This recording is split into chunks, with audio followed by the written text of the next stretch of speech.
Congressman Baird, could you tell us a little bit about your history in politics? Well, I didn't start out as a politician. I think lots of people don't. And I was a university professor and a clinical neuropsychologist. So I worked with people with brain injuries and strokes and trauma. And in 1996, there had been a change in 94 in our congressional seat.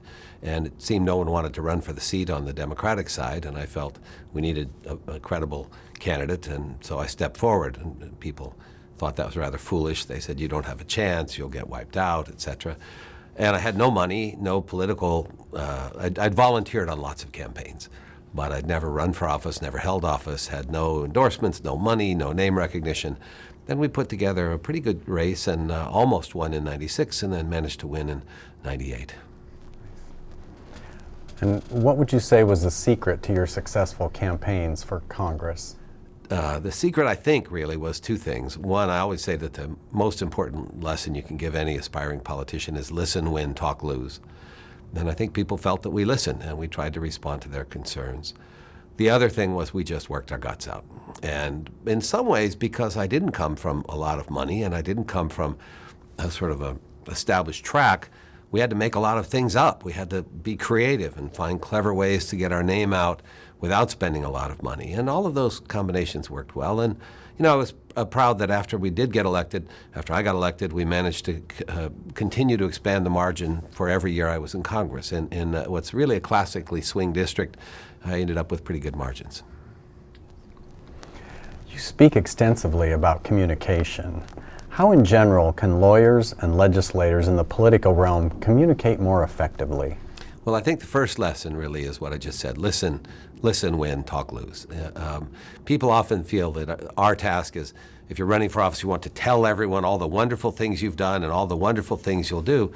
I think people want to say, no, I want you first to know what my concerns are, and then we can have a dialogue about what the solutions are. I think the second thing is it's not just about the substance of the issues, important as that is. It's also about what people are feeling, what are their needs, what are their hopes, their aspirations, what are their fears, and how can you connect with that and make sure the policies you try to espouse are relevant to that. I think third, making sure that we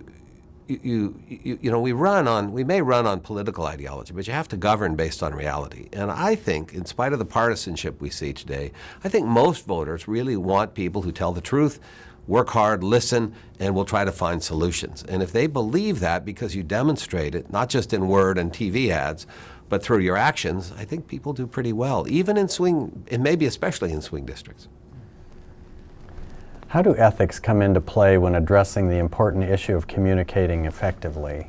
And can you give us any examples from Congress where in ethics and trust was an issue? Well, sadly, you look at the ratings of people's opinions of members of Congress and elected officials in general, and it's really kind of heartbreaking. I passionately believe in our constitutional democratic republic. It's not perfect. None of the people who serve there are perfect, but relative to the choices, it's served us pretty well for well over 200 years now. The challenge is, though, it takes just a few exemplars that violate ethical codes or set what I consider a counterproductive example in how they conduct themselves or how they interact with others to kind of taint everything. And so the first thing we have to do is really always remember that we are there to serve the people, that's our purpose. It may sound trite, it may sound like it's assumed, but we talk in our country about exporting democracy. Let's help other countries have a democracy.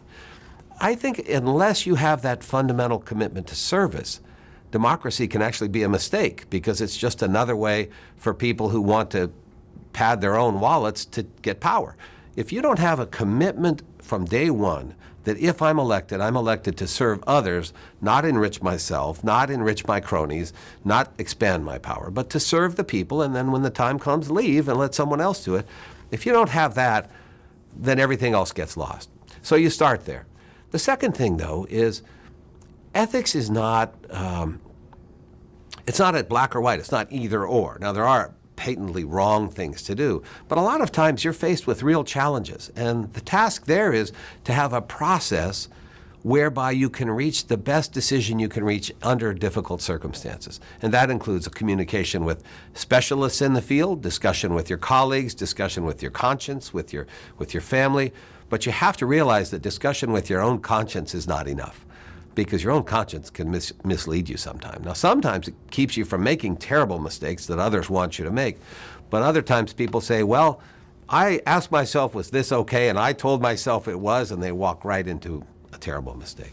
So a dialogue with others, a fundamental commitment to service, and a willingness to admit your mistakes and to have other people say, I think there's a different way to do it. That whole combination serves pretty well.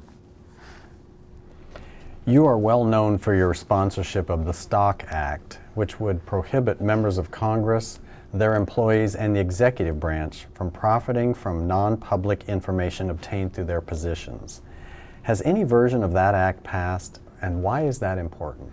Well, it actually ultimately did pass, and the story, very briefly, is that I read an article about organizations called political intelligence firms. Now, right there, people say, well, that's an oxymoron, political intelligence. But what was happening was organizations were gathering information about legislation that could have significant financial impact. Just as an example, let's suppose you knew that ethanol subsidies would be in a farm bill. Well, that could have a huge impact on the price of corn. Well, it's perfectly fine for people to make investment decisions on public political knowledge. If you listen to a hearing, if you read daily briefings, if you look at legislation, but it's not so fine if you or I are working on a bill and there are things that are going to be in or out of the bill that are not public. If someone gets wind of that, they can make an enormous profit with non-public information. Now, we all know in the corporate world that's prohibited, but I was rather shocked to find it wasn't explicitly prohibited in congressional ethics or in law, in the insider trading laws. So we consulted umpteen experts, had hearings on it, drafted a bill, and got about 8 co-sponsors. And then one day, right after I retired, my phone rang, and a young lady named Gabrielle Schonder said, "Are you former Congressman Baird?" I said, "Yes, I am." And she said, "I'm Gabrielle Schonder. I'm with 60 Minutes. How are you?" And I said, "I don't know. You tell me." She said, "Well, you're fine. But do you know anything about the Stock Act?" And then, as luck would have it, 60 Minutes decided to run a story on the legislation. And they ran some rather shocking examples of members of Congress who had taken actions that enriched themselves based on information. Well, it appeared at any rate. This hasn't been adjudicated really, but some clear examples where people were taking legislative action in ways that helped enrich themselves in ways that the public might not have been able to do. And there was some public outcry. The president mentioned it in his State of the Union address. And we went from 8 co-sponsors to passage in both the House and Senate. And then fairly promptly, people began to try to weaken the legislation now that the spotlight had cleared. So the legislation passed, and sadly, there was an immediate effort to try to weaken it, and with some success. But the fundamental core principle is now well in place, that if you're privy to information that is not public, you cannot make personal investments, nor can your staff, nor can you share this information with someone who would then make investment decisions based on that. And that's very similar to how the corporate insider trading rules work. Now, has it had an impact? Well, there have been cases where information seems to have been released by staff members based on potential changes in Medicare law that resulted in significant trading, and they've been able to trace that backwards to the people who they think may have made the leaks, and those are under investigation, and there have been some indictments, I understand. So I think there's a real different attitude now. There will always be people who will walk the line and cross the line sometimes, but now, A, there's a clarity of expectation, and B, there are potential consequences, and that's a big difference. That act seems to have some ethical considerations and issues within the law itself. It seems all too often we read stories of ethical errors and bad judgment calls made by public officials.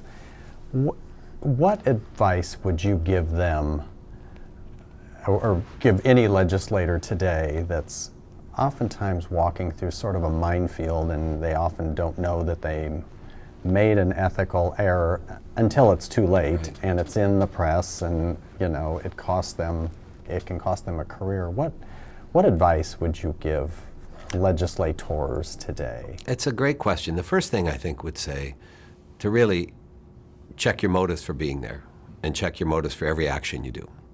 And if there's a little bird in your head saying, "Oh, I could benefit from this," then you really need to be careful.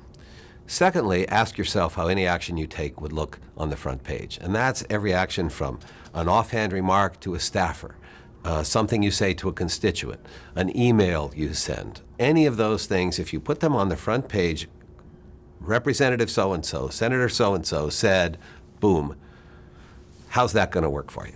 If it's not going to look good, really think twice about doing it. Third, the NCSL has a great model code of ethics, and I would encourage every legislator to not only look at the NCSL model code, read it, study it, make sure you understand it, and then also be eager, in fact, to contact the ethics office of NCSL to get a perspective. The more one studies ethics, the more one, and I've spent a lot of time on this, the more one really understands that the best decisions come as a result of dialogue. And when you reach that decision, when you've had the dialogue, you can say, here is what we did to get here, especially on those gray areas where it could go either way. Having that dialogue, A, can keep you from making a mistake. B, if you go ahead and you do what you think is right, you could say, here's how we got here. We were given a difficult choice. I discussed this with all these people. We ruled this one out, this action in, and you know how you got there. That's much better than, well, it was obvious to me. Because sometimes what is obvious to you is not so obvious in hindsight. Now, I should say there are clear things one does not do, and if you cross those lines, you're in big trouble. But what is really difficult is when there could be ambiguity. Then you need some help. And it's not a bad thing to recognize, I need help. I think that's excellent advice that you gave for state legislators in today's political field, but I was wondering if there would be any difference in the advice that you would give to a legislative staffer in today's political environment. I think the legislative staffers have a really tough job. They answer to constituents, they answer to sometimes multiple, both different parties, sometimes people with absolutely opposing views turning to the staffer for information. And their job depends to some degree on the people who are asking for their advice or sometimes giving them instructions. And I think it also varies with the age and maturity and experience of the staffer. A couple things. One, you have to recognize that there are some lines you will not cross. And I asked Bill Ruckelshaus, who you may recall was in the Nixon administration ever so briefly, and was asked to do certain things during the Watergate era and said, I won't do it, and resigned. And I asked Bill, what prompted you to do that? There you were working for the president. And he said, well, yes, you want to help the president, you want to help the country, but then you're asked to do something, you have to have that line and say, this I will not do. And I'm willing to leave my job because at the end of the day, my integrity matters the most, and my absolute commitment is not ultimately to an individual. It's to the greater good, and the principles have to transcend that individual sometimes. For the legislator, you need support to do that, especially if you're a junior legislator. The NCSL Center for Ethics is one great source of that because you can gather information, you can get input, you can kick ideas around, and also it monitors sort of ongoing issues. So you can read up on them and say, okay, I've read about this issue of campaign finance or this issue of conflict of interest or whatever those are.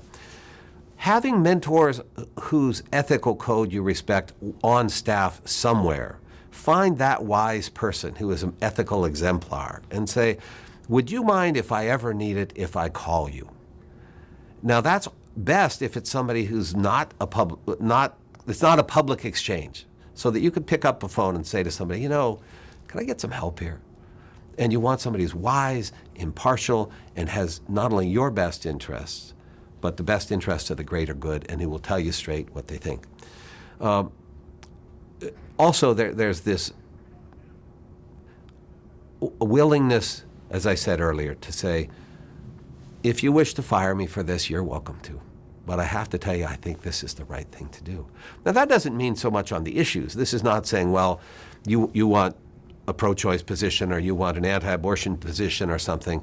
That's a different deal. This is more, what are the ethical codes? How will I conduct myself?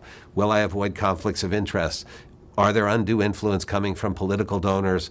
Are you asking me to be deceptive? Those kind of things. You've got to have that clarity and be willing to wrestle those through and take the tough call if you have to. I think that's very good advice. Is there anything that I have not asked you today that you would like to add to your discussion?